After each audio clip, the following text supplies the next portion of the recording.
Más de 30 años luego de sus famosos asesinatos en serie, Prácticamente me convertí en una máquina que cometía asesinatos. David Berkowitz, el famoso hijo de Sam, que le disparó a 13 personas y mató a 6 de ellas, cambió la explicación de por qué lo hizo. Para David, el demonio lo había poseído. Me gustaría pensar que Dios me ha dado la oportunidad para que mi vida tenga importancia ahora. ¿Pero se puede confiar en la palabra de un asesino en serie? Para muchos estadounidenses, David es el rostro del demonio. En muchas oportunidades, los criminales no entienden totalmente por qué lo hicieron.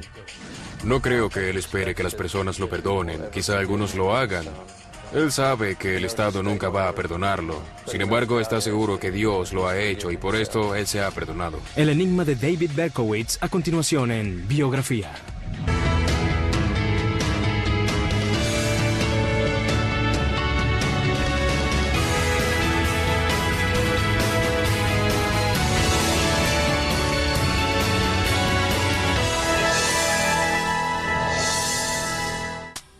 Detrás de las paredes de la correccional de Sullivan, en la parte norte de Nueva York, David Berkowitz es un hombre ocupado.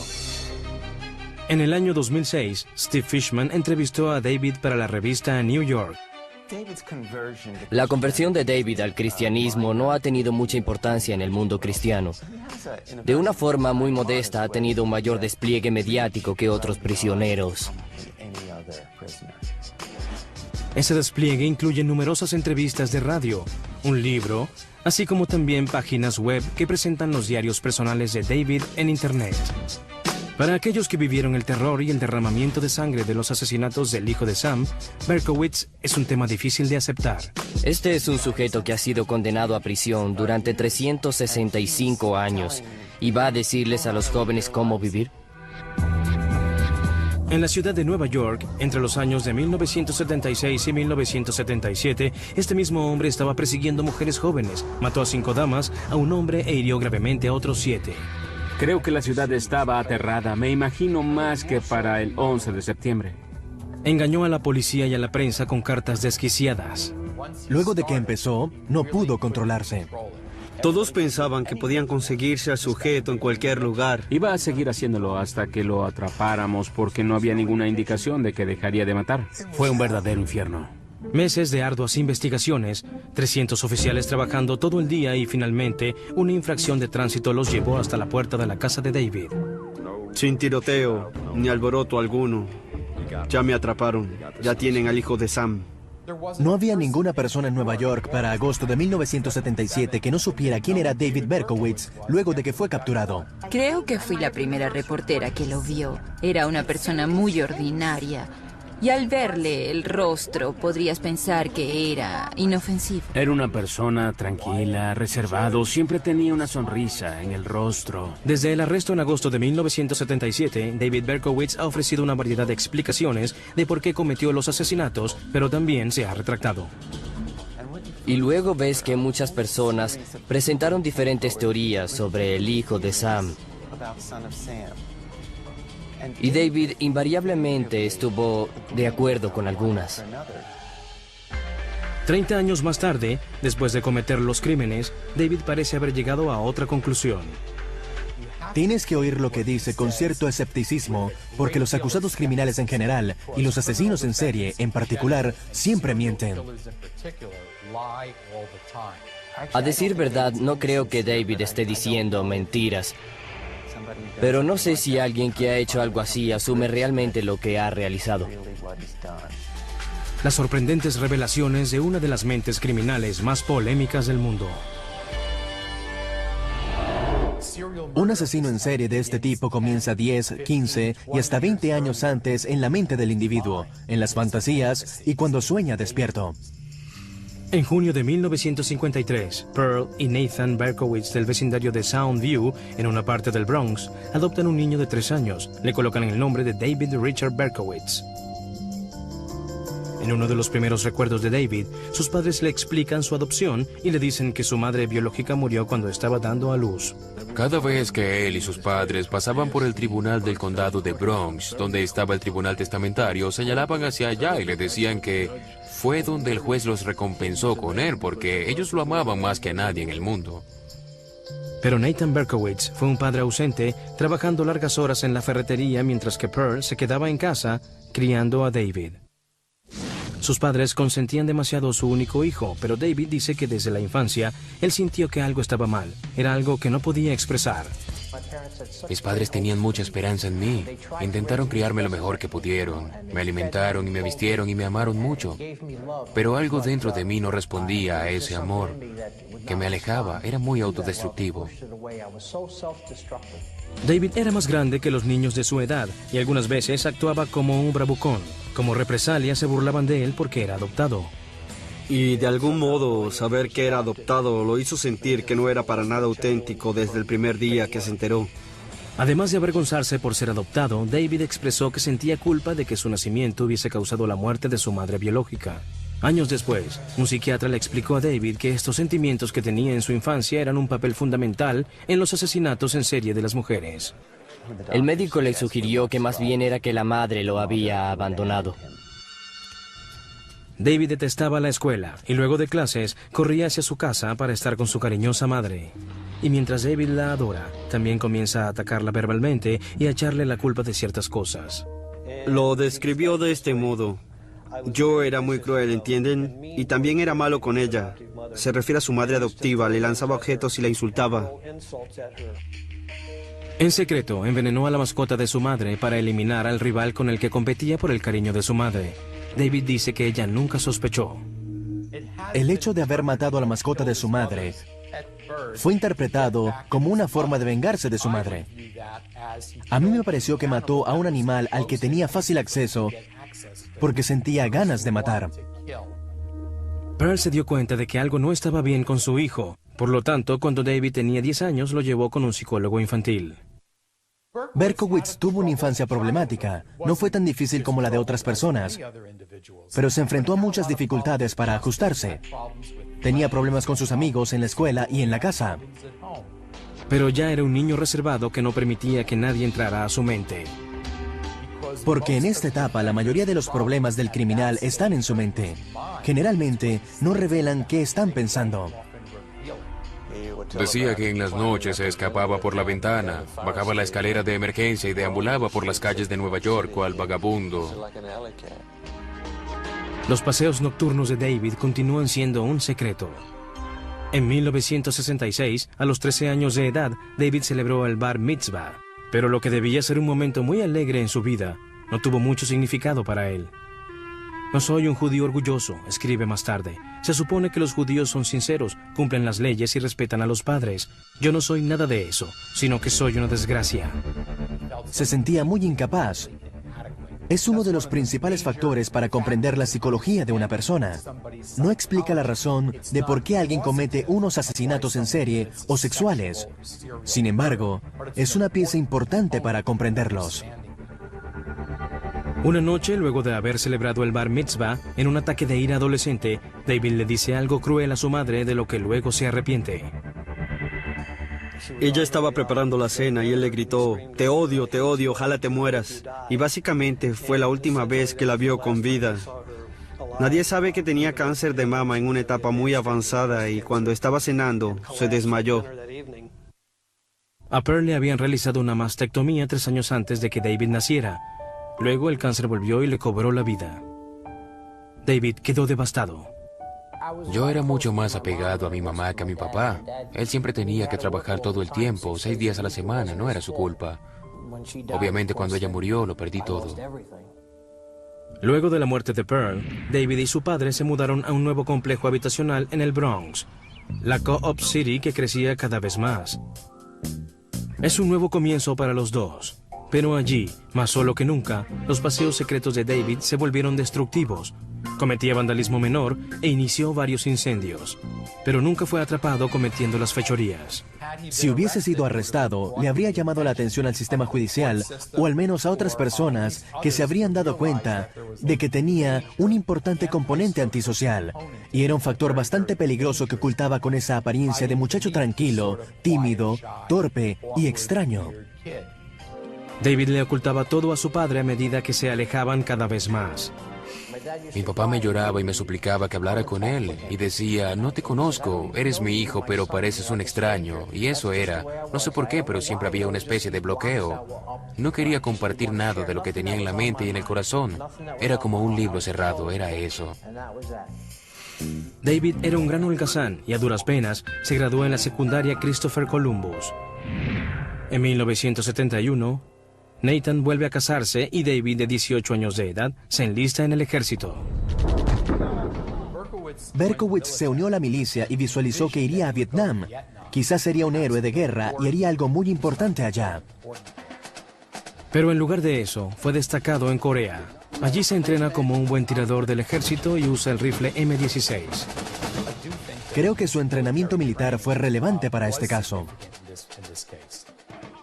David intenta hallar una novia entre las prostitutas coreanas que estaban cerca de la base, pero parece que no tiene mucho éxito. El sexo es el problema grave en su vida y determina todo. Es la raíz de una tremenda incapacidad, pero no para hacer cualquier cosa. Solamente se extiende al área sexual. David también empezó a enviar extrañas cartas a la casa de su padre en las que decía que lamentaba convertirse en lo que era: tonto, detestable, horrible y destructivo. Berkowitz le suplicó a su padre que fingiera que nunca tuvo un hijo y que olvidara que alguna vez existió.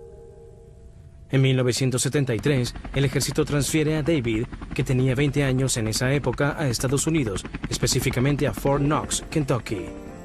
Allí busca a Dios, ya que anhelaba tener compañía de alguien, pero sorprendentemente el judío del Bronx, junto con otros compañeros del ejército, se convierte en baptista.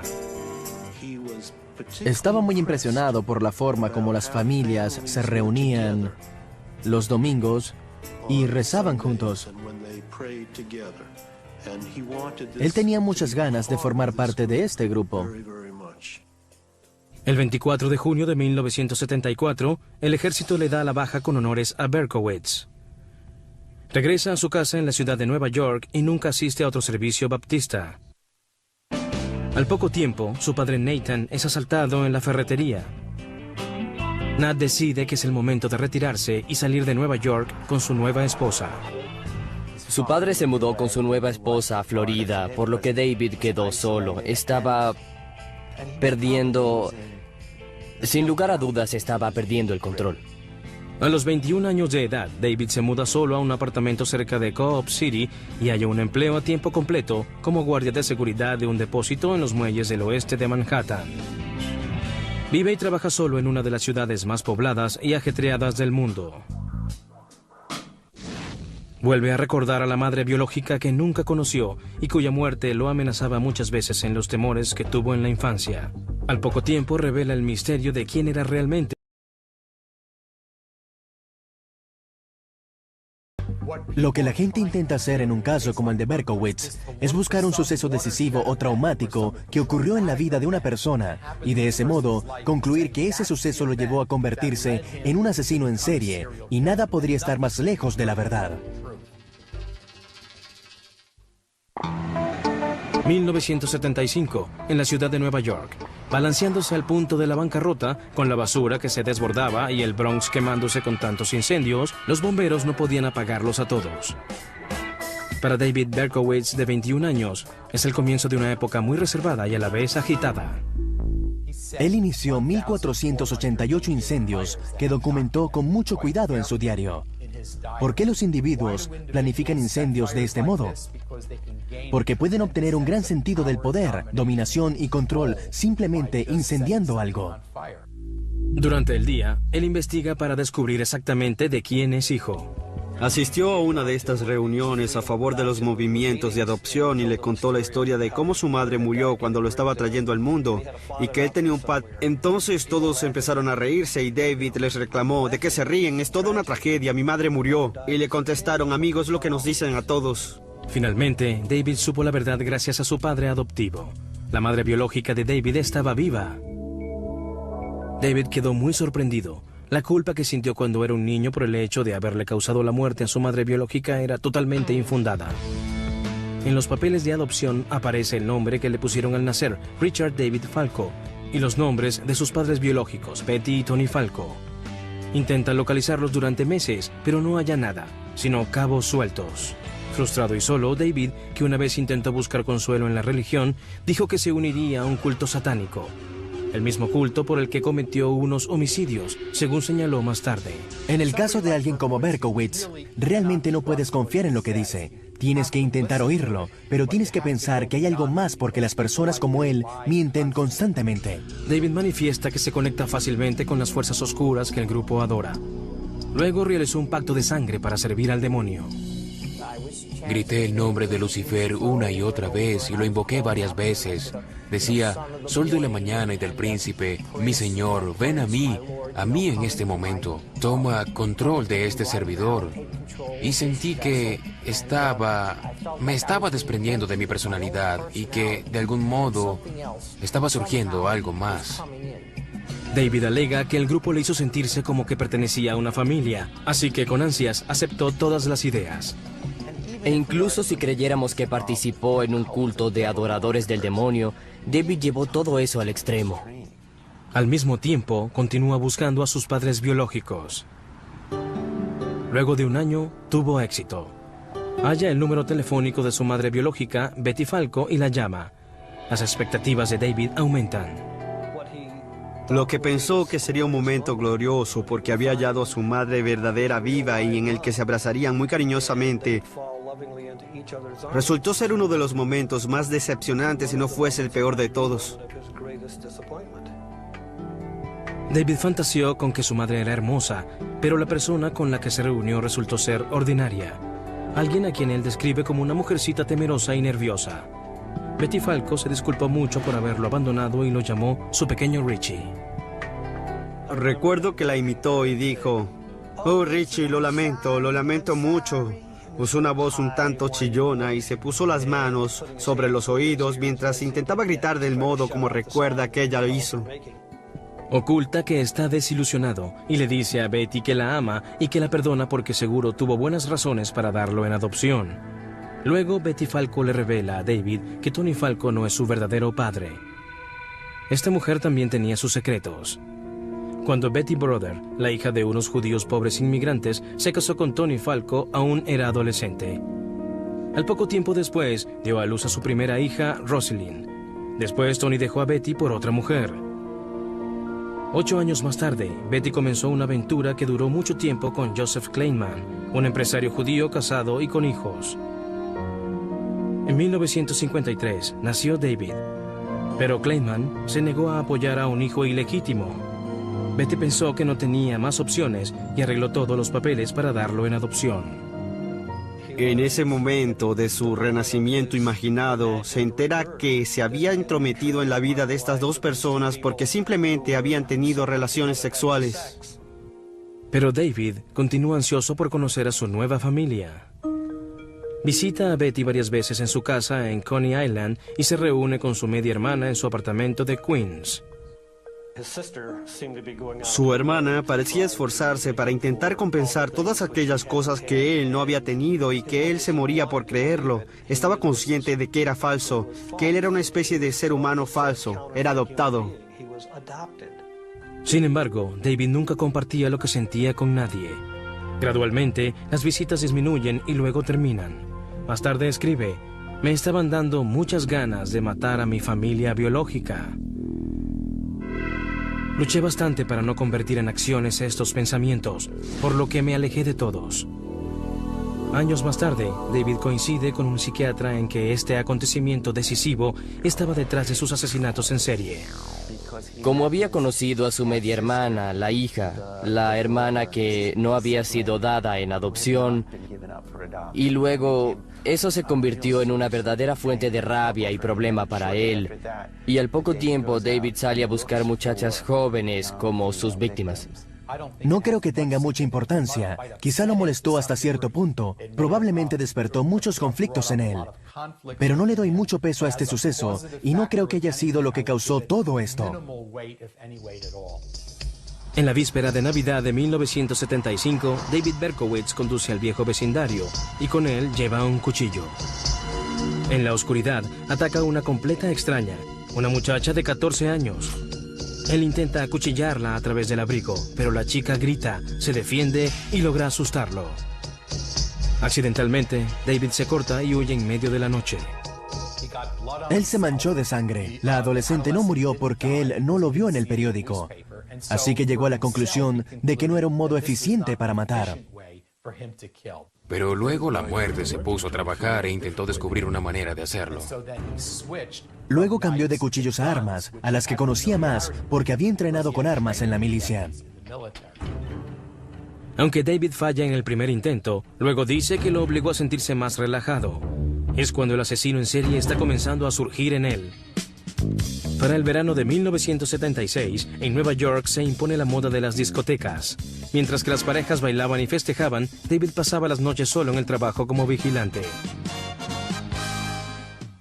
Durante el día, él duerme, pero se queja con los caseros del nuevo apartamento en Winchester que el perro que constantemente ladra lo molesta. Se muda al cabo de 3 meses.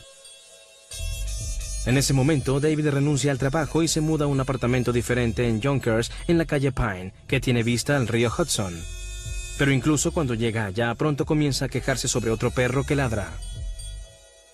Desde 1976 hasta 1977, David va de un empleo a otro, conduce un taxi, trabaja en construcción y finalmente da con el mejor empleo: trabajar desde las 4 hasta las 12:30 de la noche en la oficina de correos del Bronx. Algunas veces conduce a la playa para dormir en el auto. En la playa, da largos paseos para despejar la mente. Un día, toma una decisión.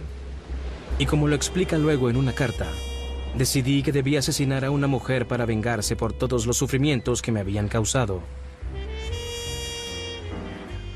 Es muy frecuente que los objetivos de asesinos en serie sean extraños. No matan porque tengan conflictos con las víctimas, sino porque el asesinar a alguien es excitante. Así que buscan una persona para matarla. Para junio de 1976, David, de 23 años, visita a su padre Nathan en Florida. Nat ve cómo su hijo se mira al espejo y se golpea en la cabeza con las manos. Nat anima a David para que busque ayuda psiquiátrica, pero este se rehúsa a hacerlo y alega que nadie puede ayudarlo. David se va de Florida y conduce a Houston, Texas, para visitar a un viejo amigo del ejército. Allí, su amigo inocentemente lo ayuda a comprarse un revólver Bulldog calibre .44 para protegerse en el largo camino de vuelta a Nueva York. Y también compró balas en Texas. No quería comprarlo en Nueva York porque pensó que lo rastrearían muy fácilmente. Para David, el arma es la solución final. En su retorcida mente, todo puede solucionarse con un revólver calibre .44. En julio de 1976, un impulso dentro de David Berkowitz vuelve a llevarlo a las oscuras calles de la ciudad de Nueva York, ahora en la búsqueda de una mujer para matarla. Perdí la habilidad para amar, para tener compasión. Me convertí en un animal. Recuerden algo, él no se despertó un día y decidió ir a hacerlo. Conducía casi todas las noches para sentirse cómodo y saber cómo eran las calles, dónde estacionaba la gente y cómo se iban. Jody Valente, de 19 años, deja a su amiga Donna Lauria, de 18 años, en la casa de sus padres en el Bronx. David pasa y ve a las chicas hablando en el viejo y azul Oldsmobile de Jody. Él se estaciona a 2 cuadras. Camina y rodea a las muchachas a cierta distancia. Jody lo ve. Y mientras Donna voltea, Berkowitz saca el arma de una bolsa de papel. Donna Lauria muere al cabo de unos minutos. Pero Jody Valente sobrevive luego de recibir una bala en el muslo y logra darle una buena descripción del asesino a la policía. Nos describió cómo tenía el cabello, la forma de la cabeza, el cabello, pero no recordaba el rostro. Mientras Berkowitz se va en el Galaxy Ford de 1970, cantaba felizmente: sentí una gran paz, y luego dijo: aunque no tuve un orgasmo sexual y físico, sin lugar a dudas, tuve uno mental. Luego de dispararles, me sentí como caminando en el aire. Esto también es muy típico en los asesinos sexuales. Luego de leer el New York Post, a la tarde siguiente, se entera de que ha matado a la primera víctima. Luego, Berkowitz sale todas las semanas, recorriendo vecindarios que están cerca de las principales autopistas. en Flushing, Queens, hiere a Carl Denaro, de 20 años, que estaba sentado en un auto con su novia. Tercera escena del crimen. Flora Park, Queens. Donna Dimasi, de 16 años, y Joan Lomino, de 18, reciben unos disparos fuera de la casa de la familia Lomino. Las dos muchachas sobrevivieron, pero Lomino quedó paralizada. En estas primeras etapas desarrolla un modus operandi. Se siente cómodo con los asesinatos e intenta aprenderlo para satisfacerse y para evitar ser atrapado. Hasta ahora, la policía no relaciona las 3 escenas del crimen. No recuperan ni una sola bala ni nadie sospecha de David. Más tarde confiesa que finalmente me di cuenta de que era capaz de traspasar ese punto en el que el ser humano juega a ser Dios. Estaba ansioso, emocionado y tenso. A pesar de estos crímenes, también anhelaba ser héroe. Fantaseaba con correr a un edificio en llamas para salvar a mujeres y niños. Casi todas las noches, cuando conducía en búsqueda de víctimas, siempre cargaba un maletín de primeros auxilios en la parte trasera de su auto. Al mismo tiempo, buscaba a alguien para salvar. Quería hacer algo para compensar esos sentimientos terribles y se consideraba que le faltaba valor internamente. En una fría noche de enero, Berkowitz, con un arma en el bolsillo, entusiastamente ayuda a unos adolescentes a sacar el auto de una avalancha de nieve. Más tarde, la misma noche, en Forest Hills, Queens, David tiene un diferente estado de ánimo al ver a Christine Freund, de 26 años, y a su novio, John Deal. Mientras los dos están sentados en el auto de John, Berkowitz le dispara a Christine por la ventanilla. Ella muere horas más tarde, pero la escena del crimen le da la primera pista a la policía. Estaba hablando con uno de los sargentos y él me comentó que había ocurrido un par de disparos en Queens en el que habían usado una gran bala de una gran arma. Había una bala en el parabrisas del auto de John Deal y parecía ser grande. Entonces alguien añadió: el año pasado en el Bronx hubo un homicidio con un arma de gran tamaño. Un experto de balística convierte el presentimiento en algo más. Y mientras estaba entrando me dijo: Joe, tenemos el caso de un psicópata. A partir de los fragmentos de la bala, el experto de balística sospecha que los 4 disparos estaban vinculados con un arma. Un inusual revólver Bulldog calibre 44, pero él no puede probarlo todavía. Quinta escena del crimen. Otra vez, Forest Hills, Queens. Cerca de la esquina donde David mató a Christine Freund. Virginia Voskerician, de 21 años y estudiante en la Universidad Barnard, sale del metro y se dirige a su casa. Entonces el sujeto se le acerca, ella ve el arma en su rostro, se coloca los libros enfrente para protegerse y él le dispara a través de los libros y le mete una bala en el cerebro. Virginia muere casi instantáneamente. Pero a partir de esta terrible tragedia, los detectives obtienen mucha evidencia necesaria. La bala que estaba en el cerebro de Virginia coincide con la que mató a Donna Lauria en julio de 1976. Luego de que determinamos que se trataba de una misma persona, se tomó la gran decisión: tenemos que alertarle al público. La policía revela que un hombre al que llaman el asesino del calibre 44 está suelto en la ciudad de Nueva York y que probablemente vuelva a atacar. Hay alguien suelto, acecha a jóvenes parejas, así que tenemos que vigilar a nuestros hijos, no permitan que salgan solos. El pánico invade la ciudad. Las mujeres se cortaban el cabello y se lo pintaban de amarillo porque creen que el objetivo del asesino son las morenas de cabello largo. Pensaba en el asesino del calibre 44 todos los días desde que lo anunciaron. Yo estudiaba en la academia de belleza que estaba arriba y la mayoría de las muchachas usaban el cabello recogido debido al asesino del calibre 44. Lo usaban así. Hay algo que ya no hago más: sentarme en automóviles aparcados. Recuerden que también mataba a hombres. Muchos fueron víctimas de él, así que... Aunque parecía que perseguía a morenas, todos estaban al alcance de esa arma. Querías hallar a un solo hombre entre 8 millones de personas que había en la ciudad de Nueva York. A eso nos enfrentábamos. El capitán Borelli es el encargado del grupo de trabajo de homicidios que coordinaba la búsqueda del asesino en serie, la cacería más extensa que hubo en la historia de Nueva York. En abril de 1977, un mes luego que Virginia Voskerician fuera asesinada, Berkowitz le envía una carta a un vecino en Yonkers, Sam Carr, y lo amenaza con tomar acciones legales si Carr no calla al perro que estaba constantemente aullando. Berkowitz no obtiene ninguna respuesta de Sam Carr, y el fin de semana siguiente sale en la noche una vez más a cazar. Condujo en el auto durante horas y de repente vio lo que estaba buscando. Los homicidas son criaturas de hábitos, por lo que siempre cubrimos todas las áreas donde ya han atacado. Berkowitz ve que pasa una patrulla y luego desaparece. Se acerca a un auto y la ingenua pareja está adentro. Valentina Suriani y Alexander Esau acaban de llegar a casa. David se acerca al auto de la pareja y dispara.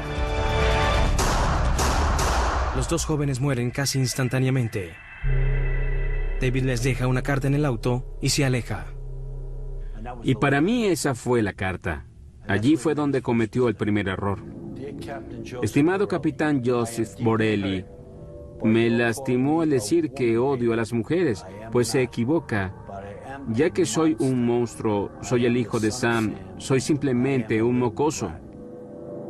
Escribió: me encanta cazar, merodeando por las calles en busca de un blanco fácil, una presa apetitosa.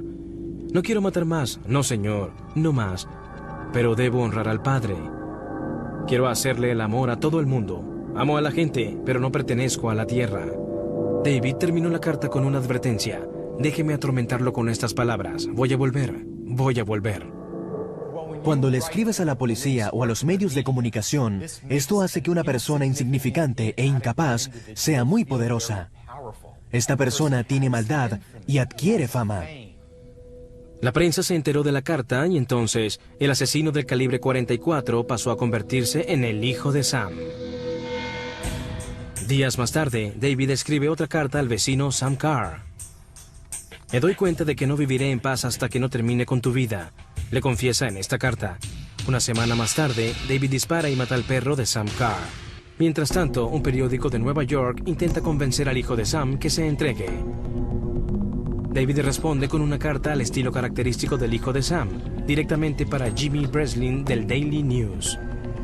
Los saludo desde las alcantarillas de Nueva York, que están llenas de excremento de perro, vómito, vino rancio, orina y sangre.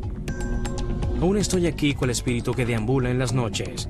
Estoy sediento, hambriento y pocas veces descanso, y me ansía complacer a Sam. Me encanta mi trabajo. Finalmente he llenado el vacío. Pero no era así. Había un temor palpable en los corazones de las personas durante las noches. Bayside, Queens, cerca de la esquina de la famosa discoteca Eliphas, David está observando y esperando. La policía también está observando y esperando, pero se van antes que él. Se acababan de conocer esa noche y estaban sentados en un auto cercano. David se acerca, apunta a Judy y ala el gatillo. Les dispara a los dos, pero solamente los hiere, no los mata. David vuelve a escapar. La ciudad de Nueva York estaba experimentando un masivo colapso nervioso. Un año luego que comenzaran los asesinatos en serie, David tenía paralizada toda la ciudad. Luego de que empezó, realmente no podía evitarlo. Solo se controlaba para evitar al máximo ser arrestado. Era tan estimulante para él que simplemente quería hacerlo una y otra vez.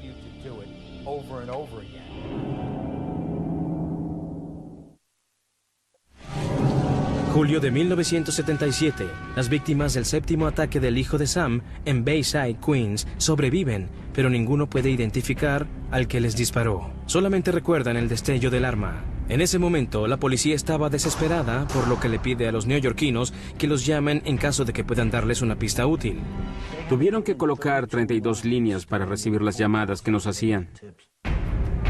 El 29 de julio de 1977, en toda Nueva York, la policía y los habitantes se preparan para el primer aniversario del primer asesinato del hijo de Sam. Esa noche, la policía espera atrapar al hijo de Sam en el acto. La noche transcurre sin ningún incidente. Al día siguiente, Stacy Moskowitz y Robert Violante, ambos de 20 años, iban a salir. Antes de salir de casa, Stacy bromea con su hermana y dice que las probabilidades de toparse con el hijo de Sam son de 1 en 1.000.000. Nunca había atacado en Brooklyn. Mientras la noche transcurría, Stacy y Robert se estacionan en un parque de Brooklyn. Pero ellos no sabían que David Berkowitz estaba allí observándolos. Así que cuando vio a los dos jóvenes actuar como lo hacen los enamorados, se molestó. Se puso realmente furioso. David les disparó por la ventanilla lateral y les dio a los dos en la cabeza. David corrió hacia su auto que había estacionado fuera del parque. Robert Violante perdió un ojo y no veía nada por el otro. Mientras que Stacy Moskowitz vivió durante 39 horas. Al día siguiente, la ciudad cambió el terror por la rabia. La gente decía, vamos a atraparte, desgraciado, pase lo que pase, vamos a dar contigo. Y ahora este ser insignificante, alguien que se sentía como un grano de arena en una playa al lado de muchos más, pasa a ser importante y finalmente ha triunfado. Y aunque David no lo sabía, la red para capturar al hijo de Sam ya había empezado a ajustarse. La policía recibe una llamada anónima de un empleador y denuncia a un trabajador sospechoso que se llama David Berkowitz.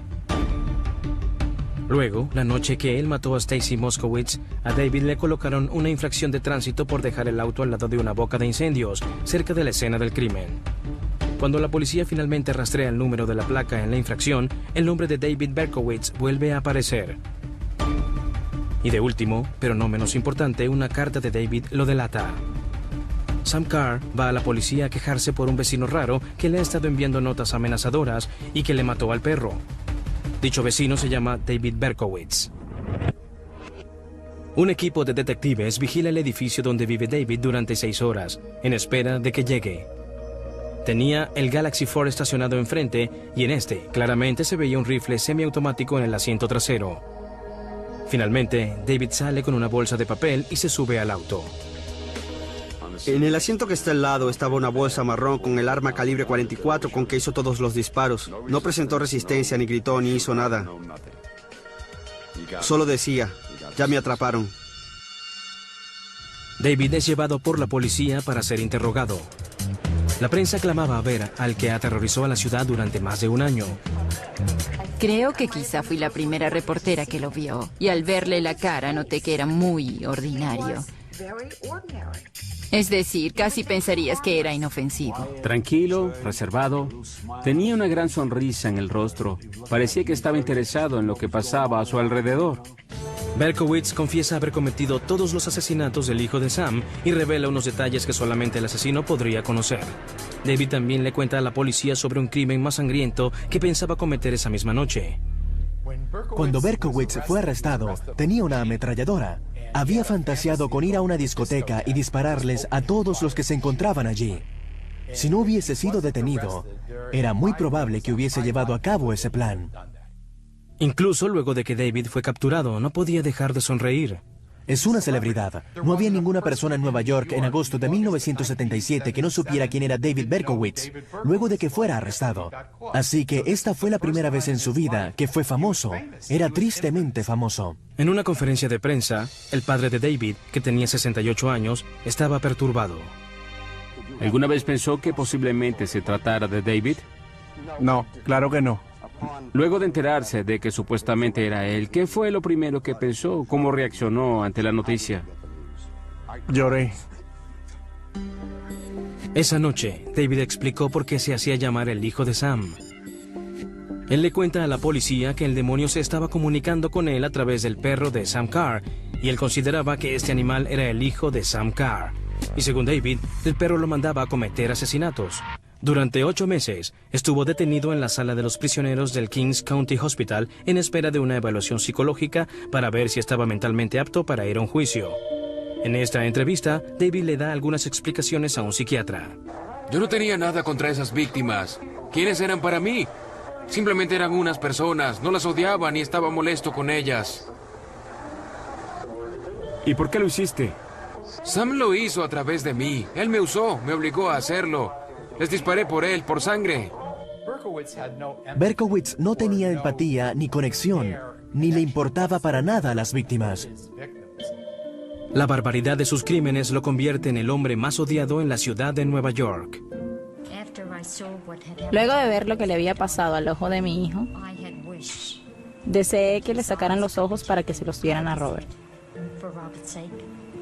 Espero que viva mucho tiempo con esto en su corazón y deseo que nunca tenga un momento de paz. Nunca. Nunca. Quiero ponerle las manos en el cuello tan solo una vez. Me quitó algo. ¿No querrías hacerle lo mismo? Sí, tiene problemas mentales, pero merece morir. Merece morir por todo lo que hizo. Al principio, 2 psiquiatras concluyen que David no está mentalmente apto para ir a juicio. Pero un tercer psiquiatra determina que mientras David haya actuado por impulso, no está demente. David va a juicio. No le hace caso al abogado y en mayo de 1978 se declara culpable de todos los cargos presentados. Pide que sea encerrado para siempre para no tener que volver a matar. Sin embargo, semanas después, cuando le estaban dictando la sentencia, David se enfureció y rompió las correas de la chaqueta de fuerza. Los oficiales del tribunal lucharon contra él para poder controlarlo. Lo llevaron de nuevo al juzgado y estaba tranquilo, pero de repente miró a su alrededor y distinguió a Neisa Moskowitz y comenzó a gritarle: «¡Stacy era una ramera! ¡Stacy era una ramera!».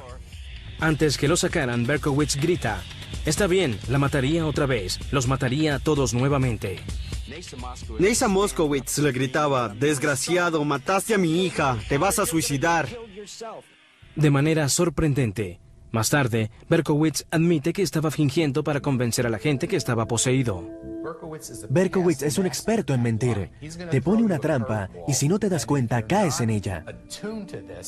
Es mejor analizar unos hechos del caso y no oír lo que él dice o lo que decide decir para explicar la razón de su conducta. 13 de junio de 1978, un David Berkowitz bastante controlado va a juicio. El juez dice que desea darle la pena de muerte a David. Pero en lugar de esto, David es sentenciado a 6 periodos consecutivos de 25 años cada uno. Es enviado a la famosa prisión Ática en el norte de Nueva York. En febrero de 1979, desde Ática, Berkowitz le anuncia al mundo que él había inventado la historia del perro que hablaba. Explica que nunca ha oído ningunas voces y que no está loco. Luego, en ese mismo año, David es acuchillado y casi lo mata otro prisionero, pero se rehúsa a delatar al atacante. Durante los siguientes 14 años, Berkowitz se mantiene de bajo perfil. Luego, en 1993, hace otra nueva y extraordinaria revelación que vuelve a poner al hijo de Sam en los titulares de la prensa. En 1987, David Berkowitz es transferido a la que es su actual casa, la Correccional de Sullivan, una prisión estatal de máxima seguridad en el norte de Nueva York. Allí, 15 años más tarde de que se declarara culpable de haber cometido 6 asesinatos en el caso del hijo de Sam, David hace un impresionante anuncio. Explicó que no habían sido los perros que hablaban, sino que el culto lo había obligado a cometer esos crímenes. En 1993, Berkowitz alegó que había sido dirigido por un culto satánico para crear caos en la ciudad de Nueva York.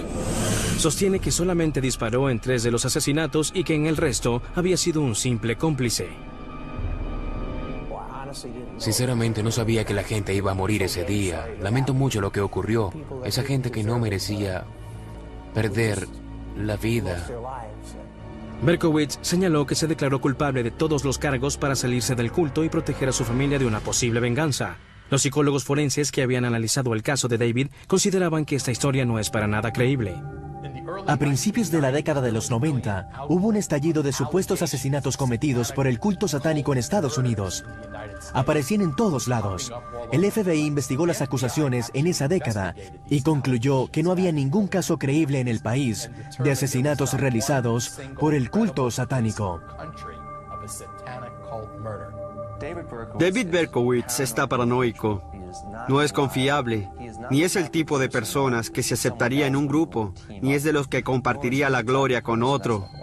Simplemente lo hizo solo.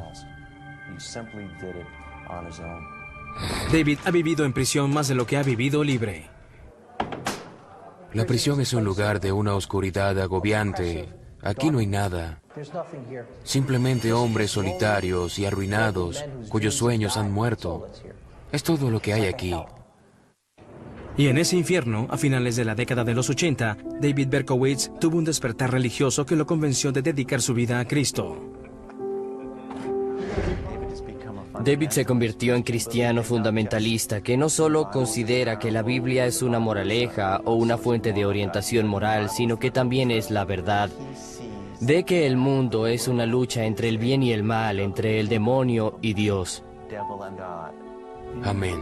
En lugar de llamarse el hijo de Sam, David, que se considera judío a pesar de su cristianismo, comienza a llamarse el hijo de la esperanza. Este letargo, estas pesadas cadenas, estos grilletes invisibles, estas cadenas mentales que me sujetaron durante muchos años, se han roto. David dijo que con Dios ha comenzado a entender el propósito de su vida, uno que nunca se había imaginado. Él considera que como recibió conocimientos directos del demonio, se había convertido en un formidable oponente de ese ser maligno. El hecho de que haya cambiado de religión y haya renacido salvado no es inusual para los que cumplen sentencias de cadena perpetua en la prisión, sino que es muy común en el pabellón de los condenados. David ayuda en la capilla de la prisión y trabaja en el área de salud mental, donde proporciona asistencia especial a muchos prisioneros. Necesitan a alguien para hablar, alguien que los ayude a arreglar la cama, a vestirse, a alguien que sea su amigo, que los oigan cuando tengan problemas. Y esa es mi tarea. Yo soy el ministro que se encarga de ellos. Basándose en su fe, David dice que ha llegado a una diferente conclusión sobre lo que realmente lo motivó a cometer los asesinatos del hijo de Sam. Considera que estaba bajo la influencia del demonio desde que era niño y hasta que cometió esos asesinatos. Pero cuando estaba en prisión, descubrió a Jesucristo y pudo ser capaz de liberarse de estas cadenas en particular. Cuando Berkowitz recientemente dijo que pensaba que estaba poseído por los demonios en su infancia, realmente estaba concretando al tratar de explicar cuál comportamiento intenta entender todos los niveles de la motivación. Creo que mucha gente no está convencida de la conversión de David. El planteamiento que hace David, ya sea secular o religiosamente, es si merece ser perdonado. ¿Alguien que haya cometido los crímenes que llevó a cabo merece ser perdonado? David busca una persona en particular para disculparse, a la que agredió verbalmente mientras le dictaminaban la sentencia. Su última víctima fue Stacy Moskowitz. Terminó en una relación por medio de cartas con su madre Neisa, que recientemente murió. Hablaba con ella por teléfono y parecía que quería disculparse con ella personalmente. No terminó como David lo esperaba. No creo que espere que la gente lo perdone. Bueno, quizá algunos. David sabe que el Estado nunca va a perdonarlo, pero está seguro de que Dios ya lo absolvió de los pecados. En estos días, David es un hombre muy ocupado, incluso detrás de las rejas. La conversión de David al cristianismo no ha sido muy tomada en cuenta en el mundo cristiano. Y por eso le han realizado numerosas entrevistas y ha tenido publicidad. Sacó un disco compacto y sus diarios han sido colocados en Internet. De un modo muy modesto, ha tenido un alcance mediático mayor que el de cualquier prisionero. Ha tenido los medios para ser un famoso cristiano. La gente lo ha seguido debido a su historia. David dijo que recibe de 10 a 15 cartas semanalmente de todo el mundo, donde las personas les piden que los orienten. Él responde solícitamente. Me gustaría pensar que Dios me ha dado la oportunidad de que mi vida sirva de algo. Me ha dado un sentido y un propósito que busqué durante mucho tiempo. Asimismo quisiera pensar que de algún modo el pasado puede borrarse gradualmente. Yo no confiaría en todo eso en términos de considerar una posible libertad condicional, porque alguien como Berkowitz, para mí, volvería a matar. El 9 de julio del 2002, a David se le negó la primera oportunidad de salir bajo libertad condicional, luego de escribirle al gobernador que no lo pediría. Él me dijo que se había reunido con su ministro en prisión y que había decidido que no era el momento adecuado. Pero a David le encantaría estar afuera, le encantaría salir. No hay ninguna duda de eso. Tienes que sopesar el efecto terapéutico de la prisión del Estado antes de considerar dejar salir a alguien como Berkowitz o a otro asesino en serie. Bajo ninguna circunstancia. Es poco probable que David Berkowitz tenga esa oportunidad.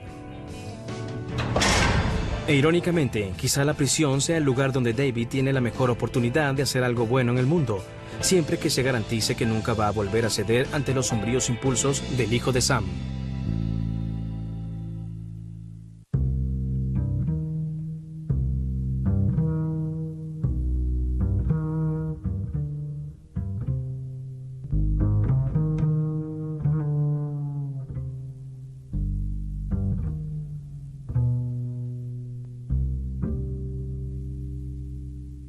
Los padres se mudaron a un nuevo complejo habitacional en el Bronx, la Co-op City, que crecía cada vez más. Es un nuevo comienzo para los dos, pero allí, más solo que nunca, los paseos secretos de David se volvieron destructivos. Cometía vandalismo menor e inició varios incendios, pero nunca fue atrapado cometiendo las fechorías. Si hubiese sido arrestado, le habría llamado la atención al sistema judicial o al menos a otras personas que se habrían dado cuenta de que tenía un importante componente antisocial y era un factor bastante peligroso que ocultaba con esa apariencia de muchacho tranquilo, tímido, torpe y extraño. David le ocultaba todo a su padre a medida que se alejaban cada vez más. Mi papá me lloraba y me suplicaba que hablara con él, y decía, no te conozco, eres mi hijo, pero pareces un extraño, y eso era, no sé por qué, pero siempre había una especie de bloqueo. No quería compartir nada de lo que tenía en la mente y en el corazón. Era como un libro cerrado, era eso. David era un gran holgazán y a duras penas se graduó en la secundaria Christopher Columbus. En 1971, Nathan vuelve a casarse y David, de 18 años de edad, se enlista en el ejército. Berkowitz se unió a la milicia y visualizó que iría a Vietnam. Quizás sería un héroe de guerra y haría algo muy importante allá. Pero en lugar de eso, fue destacado en Corea. Allí se entrena como un buen tirador del ejército y usa el rifle M16. Creo que su entrenamiento militar fue relevante para este caso.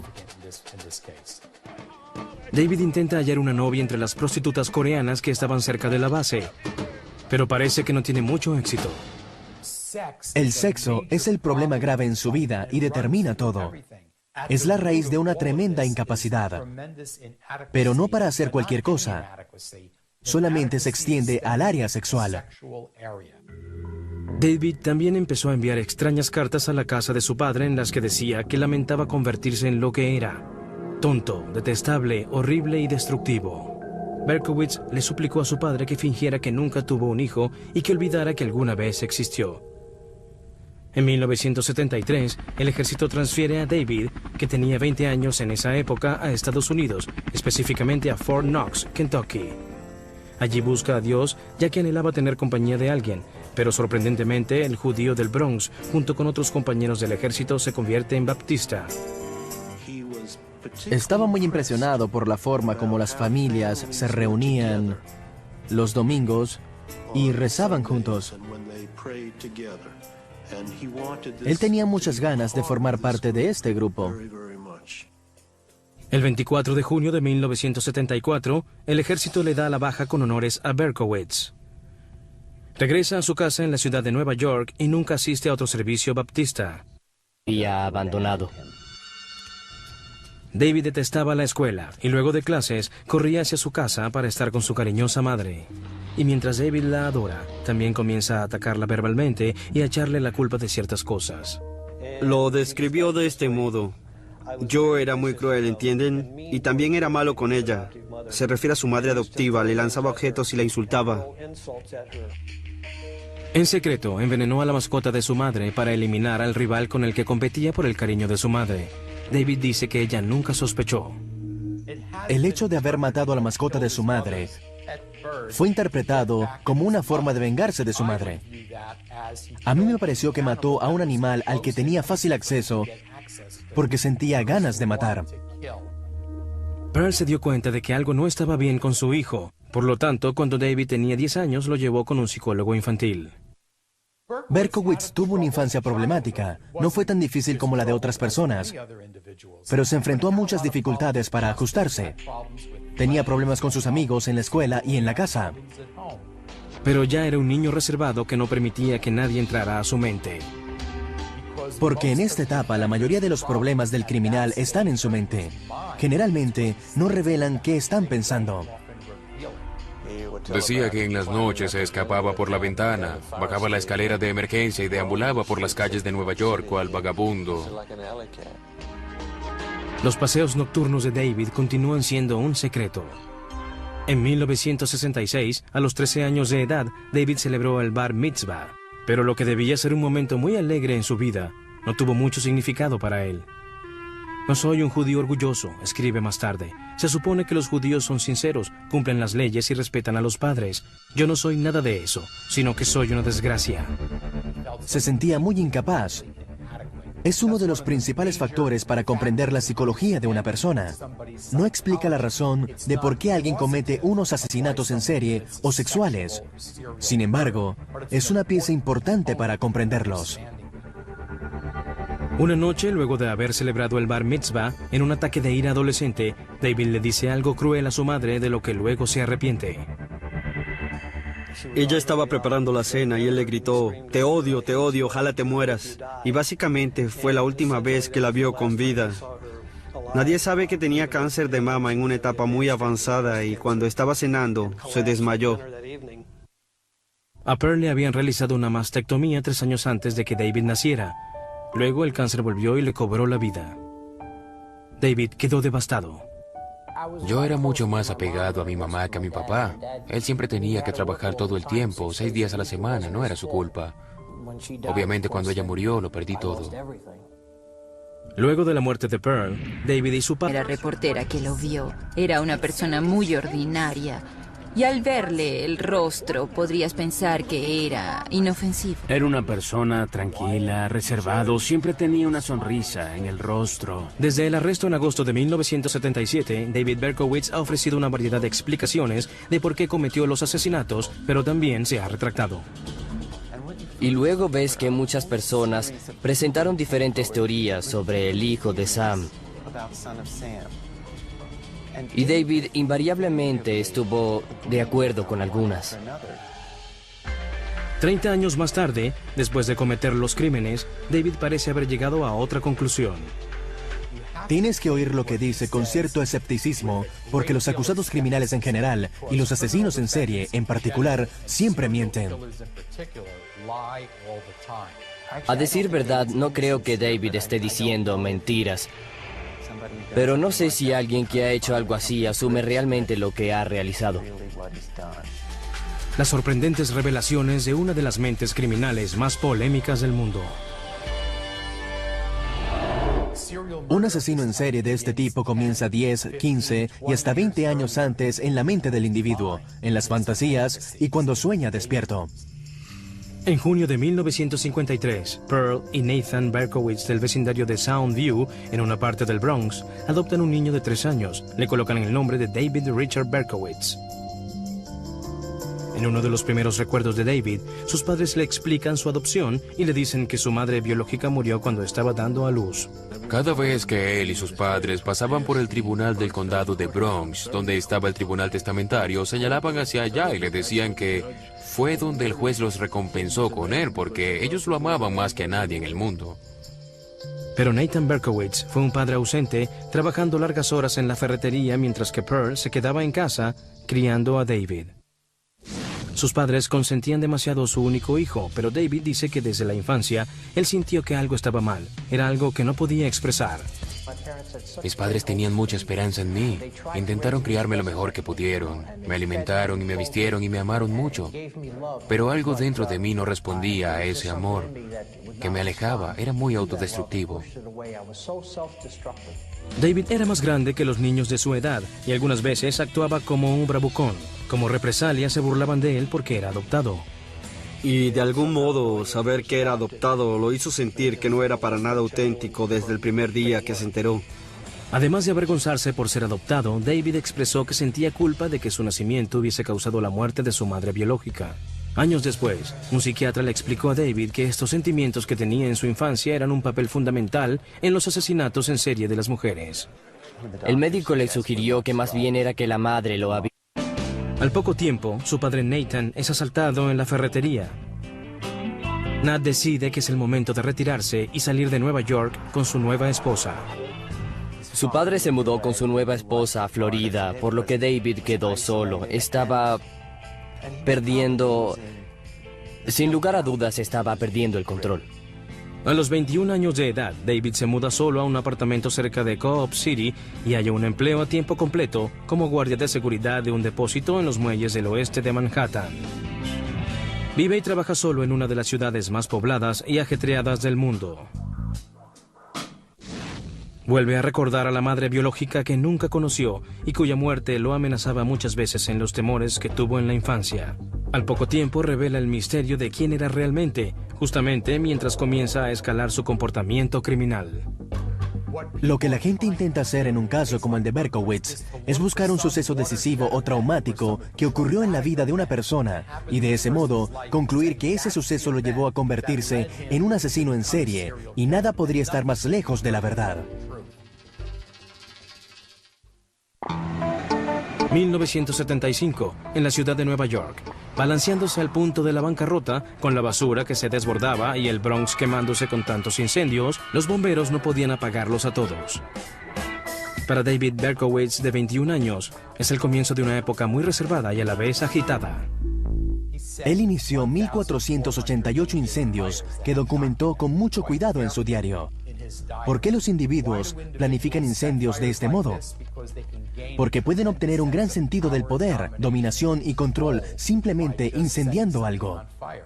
Durante el día, él investiga para descubrir exactamente de quién es hijo. Asistió a una de estas reuniones a favor de los movimientos de adopción y le contó la historia de cómo su madre murió cuando lo estaba trayendo al mundo y que él tenía un padre. Entonces todos empezaron a reírse y David les reclamó: ¿de qué se ríen? Es toda una tragedia, mi madre murió. Y le contestaron: amigos, lo que nos dicen a todos. Finalmente, David supo la verdad gracias a su padre adoptivo. La madre biológica de David estaba viva.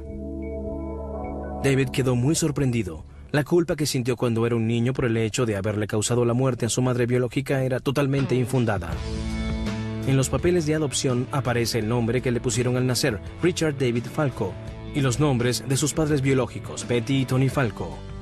Intenta localizarlos durante meses, pero no halla nada, sino cabos sueltos.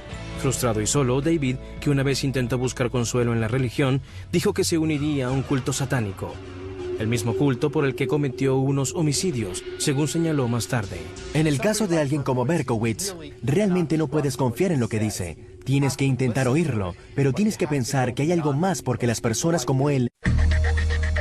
Más de 30 años luego de sus famosos asesinatos en serie, prácticamente me convertí en una máquina que cometía asesinatos. David Berkowitz, el famoso hijo de Sam, que le disparó a 13 personas y mató a 6 de ellas, cambió la explicación de por qué lo hizo. Para David, el demonio lo había poseído. Me gustaría pensar que Dios me ha dado la oportunidad para que mi vida tenga importancia ahora. ¿Pero se puede confiar en la palabra de un asesino en serie? Para muchos estadounidenses, David es el rostro del demonio.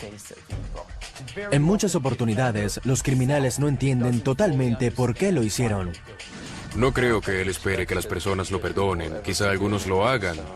Él sabe que el Estado nunca va a perdonarlo. Sin embargo, está seguro que Dios lo ha hecho y por esto él se ha perdonado. El enigma de David Berkowitz a continuación en Biografía.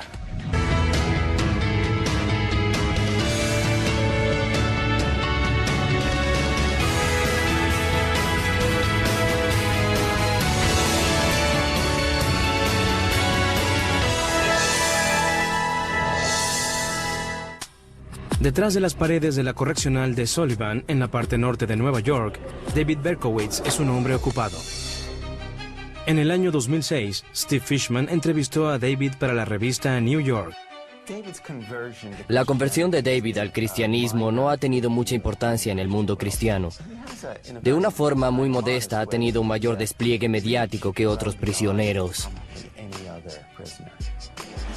Ese despliegue incluye numerosas entrevistas de radio, un libro, así como también páginas web que presentan los diarios personales de David en Internet. Para aquellos que vivieron el terror y el derramamiento de sangre de los asesinatos del hijo de Sam, Berkowitz es un tema difícil de aceptar. Este es un sujeto que ha sido condenado a prisión durante 365 años y va a decirles a los jóvenes cómo vivir. En la ciudad de Nueva York, entre los años de 1976 y 1977, este mismo hombre estaba persiguiendo mujeres jóvenes, mató a 5 damas, a un hombre e hirió gravemente a otros 7. Creo que la ciudad estaba aterrada, me imagino más que para el 11 de septiembre. Engañó a la policía y a la prensa con cartas desquiciadas. Luego de que empezó, no pudo controlarse. Todos pensaban que podían conseguirse al sujeto en cualquier lugar. Iba a seguir haciéndolo hasta que lo atrapáramos porque no había ninguna indicación de que dejaría de matar. Fue un verdadero infierno. Meses de arduas investigaciones, 300 oficiales trabajando todo el día y finalmente una infracción de tránsito los llevó hasta la puerta de la casa de David. Sin tiroteo ni alboroto alguno. Ya me atraparon. Ya tienen al hijo de Sam. No había ninguna persona en Nueva York para agosto de 1977 que no supiera quién era David Berkowitz luego de que fue capturado. Creo que fui la primera.